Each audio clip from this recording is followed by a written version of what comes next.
Saan yung mga gulak? Ano kinakain nyo? Saan kayo kumuha? Atoy, ay mga bata, mga kababayan. Ay grabe. Dito ang tambayan ninyo? Anong pangalan mo? Ay siya. Anong grade na? Ha? Grade to? O, bigyan ko yung pamerienda. Hati kayong tatlo ha. O, hati kayong tatlo dyan. Ha? Walang lamangan ha. At saka bigyan ko kayo ng sticker ko. Yan, ako magpakilala ako si Kuya rin eh. Ha? O, sticker. Hindi kinawawala? Tag-isa kayo. O.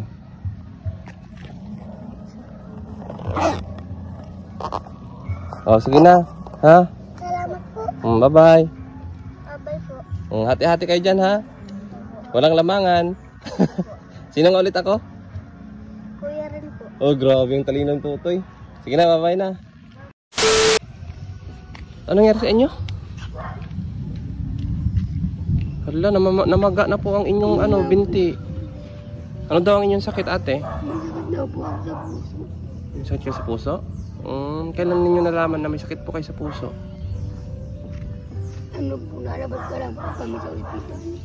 At saka yung kamay nyo po, ano yan? Gawa po nung, yung pagturog sa akin. Yung Diyos ko, bakit hindi naghilom? Hindi po. Nangingi nga po kami ng tulong. Diyos ko, awa naman mga kababayan. Ito po ay sila po dati ang blinag po ni Kuya Red. May anak po ako, hindi nagkakalakad. Kayo po yung naka-vlog ni Kuya Red dati, ano? Tatlo po yan. Ito, anak nyo rin ito? Pamangkin ko po. Kailan pa po yan? Dati, nung pagpunta namin dito, medyo okay pa yung ano ninyo. Kailan kayo na-admit, ate? Na po ako. Saan ba si Jury? Nandiyan si Tita Jury mo? Ba't dito na po kayo nakatira? Di ba doon kayo nakatira sa kabila? Ano na po, giba na po yung bahay namin. Giniba na? So dito, sino itong May tutay po yan. Pero dito ka na nakatira ngayon? Sino kasama mo dito sa loob? Wala po. Yung mga anak ko po tatlo. Saan po yung mga anak ninyo? Panganay ko po yung sa buhay. Diyos ko, ate. Yung Si ate Jocelyn pangalan mo, di ba? Lita po. Lita? Opo. Sige, Sabihin sige. mo si Tita Jury mo. Sasabihin ko kay Kuya Red. Ano na po kami. Ay grabe, malala na yung ninyo. Tingnan mo, namamanas ka na. Sino ito si Nini? Anak ko po yan. Anak niyo po ito? Bunso? Hindi po, sunod po sa bunso. Di nakakalakad. Yung bunso? Grabe, kawawa naman ito si ate Lita. Wala nga po kang pangalan. Sabi ko nga po, mahangi nga po ako natulong bago. Ate Lita, ipang bili-bili mo ng kung anong mabibili mo dyan. Ano bumalik naman po yung nagang sa amin. Wag na. Ano bumalik naman po yung nagtulong sa amin. Nga naman. Anong panawagan mo, ate? Sana po makahingi po ng kaunting tulong sa mga anak ko. Grabe mga kababayan, namaga pang pa ni ate Lita at may sakit po siya sa puso. So yung ano yung nararamdaman niyo, ate, yung paghinga ninyo, nahihirapan po kayo? Isa din po ako ngayon dyan sa bahay. Nung isa din pa po ako, nahihirapan po akong huminga. Grabe, kailangan po talaga ng financial nito mga kababayan, Iwan po yung mga anak ko yan. Gusto ko nga po ipakulong yung asawa ko at humingi. Hindi po nag-iintindi. Ate, tabunan nyo inyong sugat ng para hindi po siya nalalangaw. Gusto ko, ate, na po ay bumalik na nagtulong sa amin. Naawa ko sa inyo, talagang grabe ang inyong ayan, anong stage na po ang inyong may stage yan, di ba, sa puso? Stage 2, mga ganon. Yung mga kapatid ko nga po, naawa na sa akin at pet na nga daw po ako. Grabe. So yung inyong anak na yun, yung hindi nakakatayo, yun yung bunso. Ano yun, may sakit na cerebral, ano ba yung sakit niya? Ano naman po, alis naman po yun, naglabas po yun. Pero ano po ang sakit na niya? Polio? Pulso po. Polio? Hindi po siya nakakain, minsan walang gatas. Ako ang nanay po nagkaan. Ay, grabe, Ate Lita, pati inong bahay po ninyo. Grabe, naawa ko dito, Ate Lita. Ngayon po ang bahay namin. Paano kayo nagkasya dito, Ate Lita? Dito lang kayo natutulog. Pero kumakain, ilang kayo natutulog dito? Ano po yan? Dalawa po yung pangano po. Kasama sa bahay. Dito sa baba, sino natutulog dyan? Wala po dyan natutulog.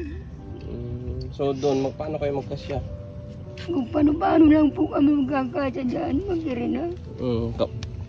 Kailan pa po ba kayo na-admit sa hospital? Ang tagal-tagal na po ng isang po, si tatay naman po ang nasa ospital. Nalabas pa rin po. Senior na rin naman po si tatay. Wawa naman sa Tilita. Yan o, namamaga ng mga kababayan. Kanyang paa. Sabi ko nga po yung maghingi kami ng tulong sa mga Opo, sana may tumulong po dito kay Tilita, mga kababayan. Ako po yung kumakatok po sa inyong puso. Talagang sobrang naawa po ako sa kanya. Kalagayan. Ayaw ko naman po inuan yung mga bata at maliliit pa naman. Kaya laban lang, Ate Lita. Lumaban lang po kayo, no? Walang imposible sa ating mahal na Diyos.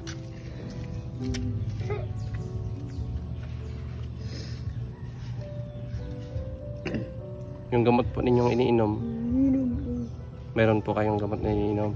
Lumaban lang kayo, no? Para sa inyong mga anak, maliliit pa po ang inyong mga anak. Minsan walang kami bata na awa na rin ako. Minsan po walang ano?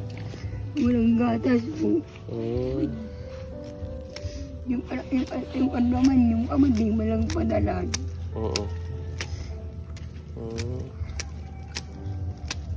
Diyan pala pinadaan yung yung dextrose nyo. Ilang buwan ka sa hospital?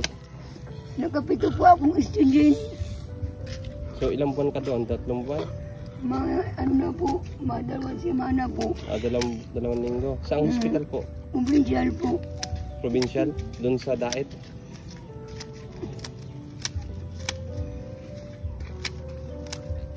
Saan ba kasi Nanay Bibi? Masala po? Sige lang, Ate Lita, at kaya nyo po sasabihin ko kay Kuya Red. At baka gusto nyo manawagan dito, humingi ko ng tulong, pwede po kayo manawagan. Kuya Red, tulungan mo naman po kami. Sorry naman po. Bakit ka nagsuri, Ate Lita? Ano pong kasalanan ninyo sa kanya? Ginawa po ako. Anong ginawa ninyo sa kanya? Po ako, binigyan po ako ng tindahan. Tapos? Yung wala naman baga po kaming pagkain, dyan naman po kami nakuha. Ay di nagalaw po namin. Ngayon? Ngayon po, hindi na po nagbalik. Kumbaga, nung binigyan kayo ng tindahan, hindi na po siya bumalik para kamustahin kayo? Daw po, ilago. Ay kung wala naman po kami pagkain, saan naman po kami kukuha. Kaya hindi na siya bumalik. Baka may dahilan naman, kaya hindi na siya bumalik. Baka hindi naman yun ang dahilan kung nalugi man ang inyong tindahan. Kasi si Kuya Red, sa totoo lang ay napakabait yan, Ate Lita. Kaibigan ko. Napakabait na mag-asawa na yan. At kaibigan ko silang dalawa. Bumalik sila sa Maynila. Kasi may importante silang inasikaso doon. At ngayon nandito na sila ulit sa Daet. Hayaan nyo po itong video na ito, makakarating ito sa kanya. Papakita ko ito sa kanya. So ano po ang inyong panawagan kay Kuya Red? Sana po bumalik po yung nagtulong sa amin. Sige po. Sige, Ate Lita. Makakarating ito kay Kuya Red. Si Kuya Red ay napakabait na tao. Ayan mga kababayan, nagsisiksikan po sila dito sa bahay na ito. Yung napakalit na bahay. Po namin sa kabila, Opo, may bahay po sila dito doon sa kabila dati. Dito po kami nagpa-feeding dati nila Dudong Ruel. Yung Darak with Rachel. Dito po dati yung nagpa-feeding. Diyan po yan nagpa-feeding dati. Kasama po dati sila Kuya Rich Falcon, ayan yung kanyang asawa, no? Sila Alex Librada. So kasama po yan dyan, nagpapiling dati. So nung pababa natin, galing tayo doon kila kay Joel, kay Ate Evelyn, daanan natin to si Ate Lita. Sige Ate Lita. Sige po, salamat po Kuya Brad. Sige po. Ayan, makakarating po ito. Huwag kayong mag-alala. Basta magpatuloy lang kayo, magpalakas kayo para sa inyong anak. Ano po? Sige po. Sige po, salamat po. Ito po ang kanyang anak, pangalawa. Gitna po ito, ano? Opo. Yung pangalan ko po ay grade 3 na po. Sige, Ate Lita ha. Sige po, salamat po Kuya. Sige po.